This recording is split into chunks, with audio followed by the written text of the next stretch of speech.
Hello guys, kumakain na nga ako ngayon.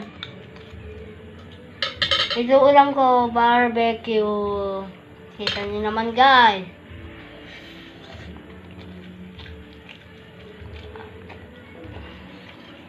Sarap.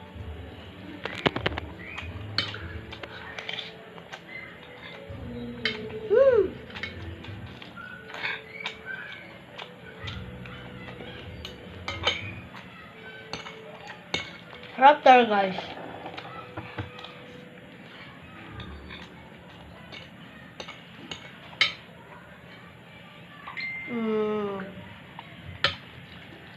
Kukunin ko na guys. Ang hirap. Ayun.